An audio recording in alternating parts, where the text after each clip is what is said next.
राधे दोस्तों, आज की कहानी है रश्मि की। सुबह के 6 बजे थे। किचन में बर्तनों की आवाज़ गूंज रही थी। गैस पर चाय उबल रही थी। तवे पर पराठे सिक रहे थे और उसी शोर के बीच एक और आवाज़ लगातार चुभ रही थी। रश्मि, हाथ थोड़ा तेज चला, सबको ऑफिस जाना है। रश्मि ने बस धीमे से कहा, जी मम्मी जी, लेकिन उसकी आवाज़ में थकान साफ झलक रही थी। शादी को सिर्फ 8 महीने हुए थे, पर उसे लगने लगा था कि वो इस घर की बहू नहीं, एक जिम्मेदारी बनकर रह गई है। तभी ननद मोबाइल लहराते हुए आई।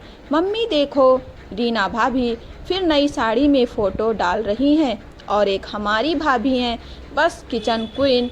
सास हंस पड़ी। हर किसी की किस्मत कहाँ होती है। कुछ लोग बस घर चलाने के लिए ही बने होते हैं। ये शब्द सीधे रश्मि के दिल में उतर गए। उसके हाथ एक पल को रुक गए, लेकिन उसने खुद को संभाल लिया। थोड़ी देर बाद राहुल टेबल पर बैठा था। रश्मि ने चुपचाप नाश्ता परोसा। तभी सास फिर बोली, राहुल, अपनी बीवी को समझाओ, खर्च बढ़ रहा है और इसकी सैलरी से तो कुछ होता ही नहीं। राहुल ने बिना नज़र उठाए कहा, हाँ मम्मी, देखता हूँ। बस यही वो पल था। रश्मि के अंदर कुछ टूट गया। वो चुपचाप कमरे में गई, दरवाज़ा बंद किया और बिस्तर पर बैठ गई। आंखों से आंसू बह रहे थे और दिल में बस एक सवाल, क्या मेरी कोई कीमत नहीं। तभी उसकी नज़र फ़ोन पर गई। ऑफिस का मेल खुला था।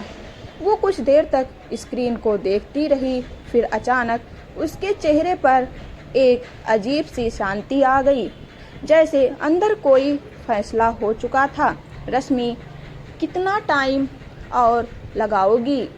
बाहर से आवाज़ आई। इस बार रश्मि ने आईने में खुद को देखा, आंसू पोंछे और हल्की मुस्कान के साथ बोली, आज के बाद शिकायत का मौका नहीं दूंगी, मिलेगा। वो बाहर आई, लेकिन इस बार तो वही चुप रहने वाली रश्मि नहीं थी। सास ने फिर ताना मारा, महारानी जी, आराम पूरा हो गया हो तो काम कर लो।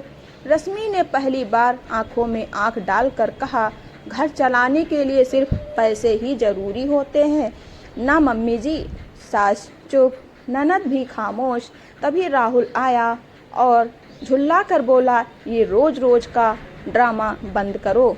अगर कमाती हो तो ठीक से कमाओ, नहीं तो घर संभालो। बस अब शब्द नहीं, फैसला बोलने वाला था। रश्मि ने फ़ोन उठाया, सबके सामने मेल खोला।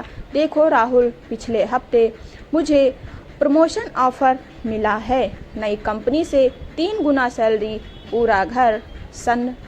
राहुल हकलाया, तो बताया क्यों नहीं? रश्मि ने गहरी सांस ली और कहा, क्योंकि मैं देखना चाहती थी तुम लोग मुझे मेरे काम से पहचानते हो या सिर्फ पैसों से। सन्नाटा, हर चेहरा झुक चुका था।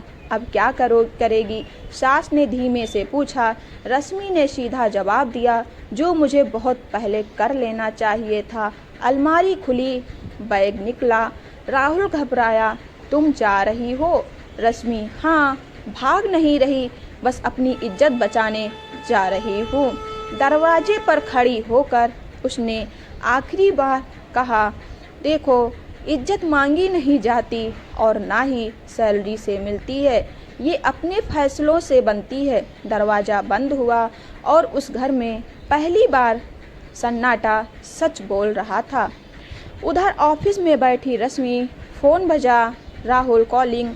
उसने देखा और फ़ोन साइलेंट कर दिया। इस बार आंसू नहीं थे,